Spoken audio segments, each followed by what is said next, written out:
On a représenté sur ce tableau la généalogie des Bourbons, c'est-à-dire la dernière branche de la dynastie capétienne qui accède au trône de France avec Henri IV, assassiné en 1610, et qui règne en ligne directe jusqu'à Charles X, détrôné par la Révolution de 1830. On peut poursuivre jusqu'à Louis-Philippe Ier si l'on tient compte de la sous-branche d'Orléans, issue du frère cadet de Louis XIV. On a ajouté également la filiation des deux prétendants actuels au trône de France, et oui, ça existe toujours. D'une part, le prétendant dit fusionniste, Henri d'Orléans, qui pourrait prétendre au titre de Henri VII, et d'autre part le prétendant légitimiste, Louis de Bourbon, qui pourrait prétendre au titre de Louis XX. Cette généalogie est très simplifiée, on n'y a pas figuré les épouses, ni les enfants qui ont joué un rôle modeste, en particulier le grand nombre de ceux qui sont morts très jeunes.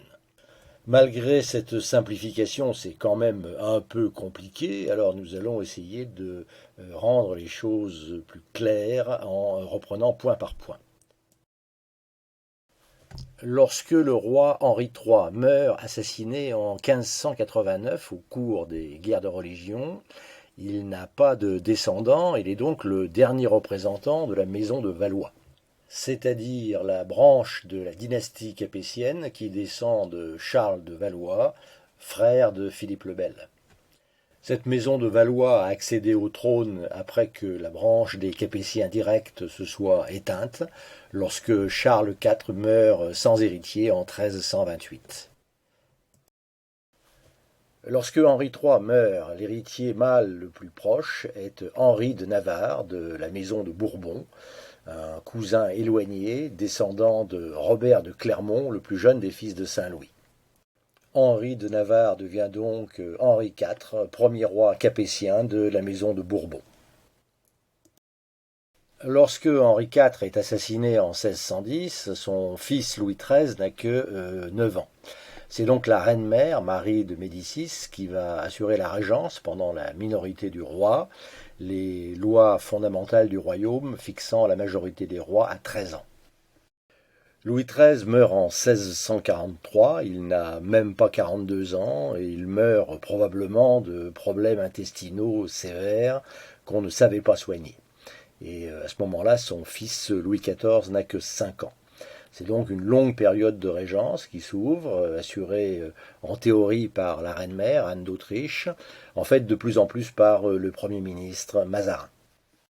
Contrairement à son père, Louis XIV est de santé robuste, il va vivre 77 ans et il aura une descendance nombreuse, représentée ici de façon très simplifiée, une descendance nombreuse d'enfants et de petits-enfants. Son petit-fils Philippe va quitter la famille royale française, puisque Louis XIV accepte pour lui en 1700 l'héritage de la couronne d'Espagne, à la suite de la mort sans héritier du dernier Habsbourg d'Espagne. Évidemment, les autres puissances européennes voient d'un très mauvais œil cette concentration de couronnes dans la seule famille de Bourbon, et il en sort une guerre terrible, la guerre de succession d'Espagne, dont les Bourbons finissent par se tirer à peu près victorieux, mais à condition que la branche espagnole renonce pour elle et pour ses descendants à tous ses droits sur la couronne de France. Louis XIV avait une descendance nombreuse, mais elle n'était pas à l'abri des mortalités terribles qui pouvaient frapper, aussi bien les palais que les chaumières. Ainsi, pendant l'année 1711-1712, marquée entre autres par un hiver extrêmement rigoureux, Louis XIV, à la fin de sa vie, voit disparaître en une année son fils, son petit-fils et son premier arrière-petit-fils. C'est ce qu'on a appelé l'année des quatre dauphins. Et lorsque Louis XIV lui-même meurt en 1715, il est remplacé sur le trône par son deuxième arrière-petit-fils, qui sera Louis XV et qui n'a que 5 ans. Il faut bien entendu une régence. Elle est exercée par l'oncle Philippe d'Orléans, fils du frère de Louis XIV. On voit donc apparaître sur l'arbre généalogique cette branche d'Orléans qui, sur le côté, attend en se demandant quand elle pourra prendre la première place. Louis XV est extrêmement prolifique. Il fait à la reine 10 enfants en 10 ans. 10 enfants dont 5 garçons, et parmi eux le dauphin Louis, qui lui-même a 9 enfants dont 5 garçons. La descendance de la dynastie semble donc bien assurée.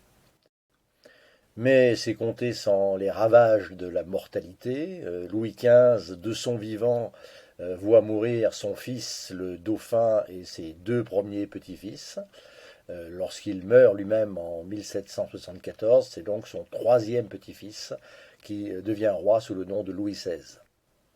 Louis XVI qui doit affronter la tornade révolutionnaire avec la maladresse que l'on sait et qui laisse sa couronne puis sa tête. Aidé en cela par la branche d'Orléans, Louis-Philippe d'Orléans, arrière-petit-fils du régent, passe du côté de la Révolution, se fait appeler Philippe Égalité, et comme député à la Convention, vote la mort du roi en 1793, ce qui ne l'empêche pas d'ailleurs d'être guillotiné lui-même à la fin de l'année. Lorsque Louis XVI est guillotiné en 1793, son héritier légitime est un enfant de 8 ans qui meurt 2 ans plus tard à la prison du Temple. Et à partir de cette date, le frère de Louis XVI se considère comme roi sous le nom de Louis XVIII. Même si, dans la réalité, il ne récupère son trône qu'en 1814, au moment de la chute de Napoléon, et le conserve jusqu'à sa mort en 1824. C'est alors le dernier frère qui devient Charles X et gouverne assez maladroitement pour être renversé par la Révolution de juillet 1830. Parce que beaucoup parmi les possédants redoutent la République et ses éventuels débordements, on cherche pour remplacer Charles X un roi raisonnable, un roi qui accepterait la France moderne. Et le choix, tout naturellement, va se porter sur Louis-Philippe d'Orléans, le fils de Philippe Égalité, qui sera roi des Français, sous le nom de Louis-Philippe Ier. Mais ce choix va diviser la famille royaliste. Beaucoup n'accepteront pas un roi né de la Révolution et qui a pris la place du roi légitime. Et on aura donc une scission entre ceux qu'on appelle les légitimistes, qui restent fidèles au roi légitime, Charles X, et à sa descendance, et d'autre part les orléanistes, qui se réclament de Louis-Philippe d'Orléans et de sa descendance. Bien entendu, il ne s'agit pas seulement d'une question de personne ou de famille, mais de 2 conceptions différentes de la monarchie. Les orléanistes se réclamant d'une conception plus moderne de la monarchie, une monarchie reposant sur un contrat entre le roi et la nation, et les légitimistes restant fidèles à une monarchie plus traditionnelle qui ne renierait pas l'héritage de l'Ancien Régime. La querelle entre les 2 familles royalistes se forme sous le règne de Louis-Philippe, mais elle va se poursuivre pendant tout le XIXe siècle, donc bien au-delà de la chute de la monarchie en 1848, et elle va se poursuivre autour de la question des prétendants. Alors, quels sont ces prétendants ? Du côté légitimiste, Louis XVIII n'a pas eu d'enfant, donc de ce côté, pas de prétendant. Pour Charles X, son héritier naturel est son fils aîné, le duc d'Angoulême, mais c'est une personnalité effacée, très peu adaptée à la fonction royale. On a voulu en faire un imbécile, voire un dégénéré. C'est sans doute très exagéré. En tout cas, il n'a pas d'ambition politique et son entourage ne lui fait aucune confiance sur le plan politique.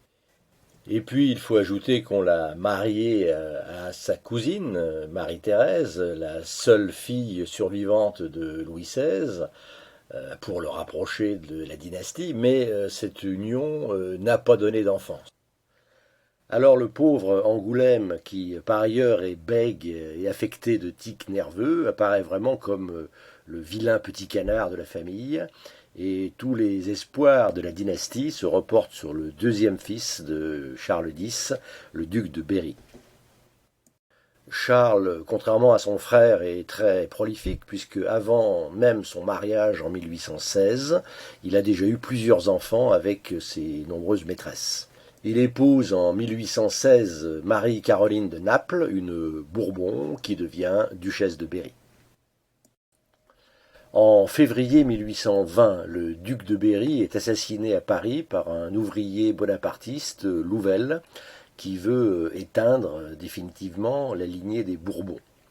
Berry meurt, mais 7 mois plus tard, lui naît un fils posthume, que les monarchistes vont appeler l'enfant du miracle, et qui sera Henri, duc de Bordeaux. Cet enfant du miracle qui aurait dû être Henri V n'a jamais accédé au trône, et pourtant c'est lui qui a porté les espoirs des monarchistes pendant la plus grande partie du XIXe siècle, d'abord comme héritier du trône, petit-fils du roi Charles X, puis à partir de la Révolution de 1830 comme prétendant légitimiste, opposé à l'usurpation par la famille d'Orléans, et après la Révolution de 1848, prétendant légitimiste, concurrent du prétendant orléaniste, c'est-à-dire les descendants du roi Louis-Philippe. En 1870-75, au lendemain de la chute de Napoléon III, se présente la dernière chance sérieuse de rétablissement de la monarchie en France. Devant cette opportunité, les deux branches de la famille monarchiste vont mettre fin à leur division. Il est convenu que Henri V sera le seul prétendant, mais comme il n'a pas d'enfant, après lui, la couronne passera à la branche d'Orléans. C'est ce qu'on appelle la fusion des deux courants. Fusion qui reste sans effet, puisque de toute façon la restauration n'a pas lieu, entre autres du fait de l'attitude très traditionnaliste de Henri V, qui refuse le drapeau tricolore et veut revenir au drapeau blanc. De tout cela, il devrait rester au moins la fusion des deux familles, eh bien même pas, puisque le légitimisme pur s'est réveillé dans la branche des Bourbons d'Espagne, qui considèrent que leur renonciation du XVIIIe siècle n'a pas de valeur. Et voilà pourquoi, si l'on tient absolument à envisager une restauration de la monarchie en France, eh bien on a le choix entre deux prétendants. Henri VII, descendant de la fusion entre la branche d'Orléans et les légitimistes français, donc candidat fusionniste. Mais ceci jusqu'en 2019, puisque Henri VII est décédé le 21 janvier 2019. Depuis cette date, le nouveau prétendant fusionniste est son fils, Jean d'Orléans, né en 1965, duc de Vendôme et comte de Paris, et qui peut prétendre au titre de Jean IV. Et d'autre part, Louis XX, descendant des Bourbons d'Espagne et prétendant légitimiste pur.